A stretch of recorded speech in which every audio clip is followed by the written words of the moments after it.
Keyboard Nerd Cubed has the floor. Well, I had been meaning to make a video about Guitar Hero in a while.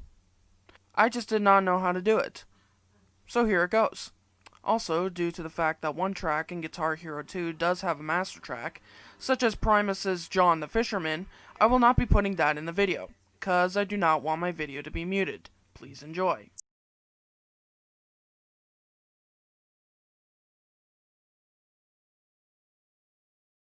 Well, after the success of the first Guitar Hero, Harmonix and Red Octane decided to make a sequel. Of course. But during this time, before they became the mighty powerhouse where they made several band-focused games that involved Metallica or Van Halen, they still relied on covers. And the sequel, I bet it is what everybody remembered during this time, as the PS2 version was released on November 7th, which is my birthday. And then the following year, the Xbox 360 version was released. It's the same, but with the rearrangement of the songs. But the 360 version does have one awesome thing, the Gibson Explorer guitar. This thing kicks ass. Who does not want this guitar? This thing makes you feel like James Hetfield or Van Halen back in the video for You Really Got Me. Speaking of that song,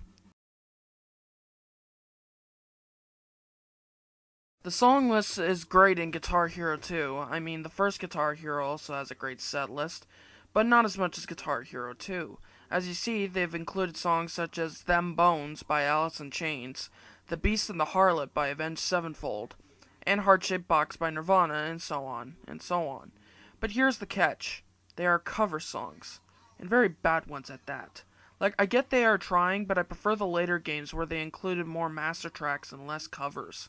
I know that's a bad way to look at it, but hell, it's my video, so suck it up.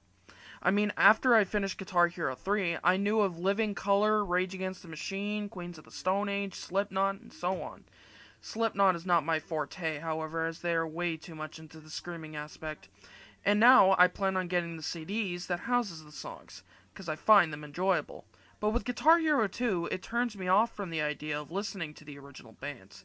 Them Bones sound terrible, and so do the rest.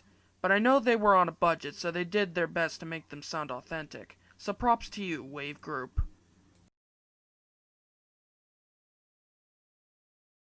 The game contains several venues that you go to, from a high school to a place somewhere in Stonehenge. Spoiler alert. And the game looks very nice. I mean, it's basically the PS2 version, but with HD visuals. This is what the developers want for the next-gen hardware. The game contains the same characters, but add new ones as well, such as Xavier Stone, Pandora, and the Grim Reaper. I do not know what to say, really. I mean, it's just Death playing a bone guitar, that's about it. And the game contains Casey Lynch, who is basically what a biker's fetish dream would look like. Tight leather jeans, a brawl with the design of the United States, and a love for all things rock and roll. In Guitar Hero 3, she'd bump up the sex appeal with thong straps. This is basically Red Octane saying, well, since we over-sexualized Casey in the second game, why not bump it up more to attract the men into buying our game more? To which Neversoft said, yes.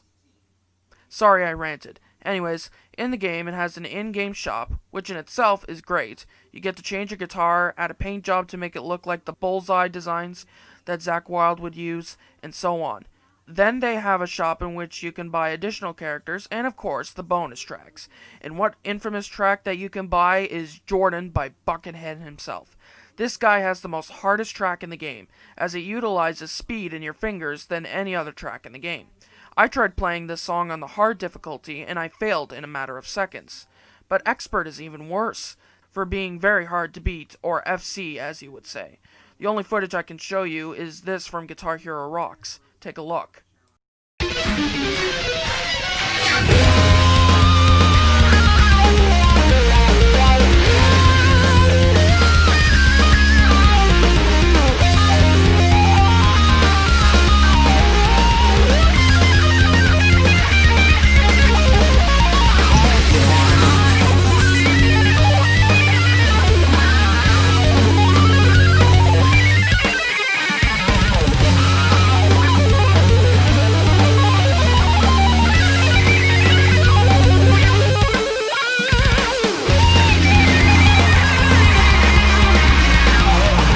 He 100% completed the song no problem.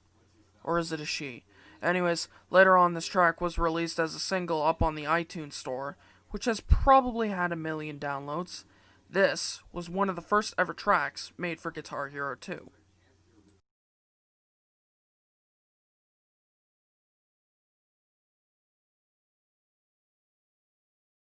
The story is, well, there is no story. It's basically you, as the guitarist of a cover band, rising to fame and power, getting all types of sponsor ads and stuff. Then you get abducted by aliens, and that's the game, to summarize it in general. So for this segment, I am going to go through some of the Guitar Hero 2 set list and an explanation. Here we go. Opening licks begins. Heart-shaped box, very frickin' easy. I played this on both medium and hard. Still got through it. Possum King. Never really cared for that one, so... but it is probably easy as well. Salvation. Never cared for that one either. I don't even think I played that song. Probably easy. Strutter. Easy. Next. Surrender. Played it. Not worth it. Possibly easy. Shout at the Devil. Opening encore. Awesome. Very high energy. Probably difficult on hard. Amp Warmers. Cherry Pie. Difficult mostly because the guitarist of Warren took the advice of Joe Perry and shred like hell. Actually, pardon my laziness, folks, but I'm done explaining. Guitar Hero 2 is meh. I prefer the newer titles like Van Halen, Metallica, and Aerosmith, as well as 3 and World Tour. And the first one, well, I'll probably explain that later. If anybody has anything that I said, that was wrong or inconsistent, I'm sorry. And Guitar Hero rocks.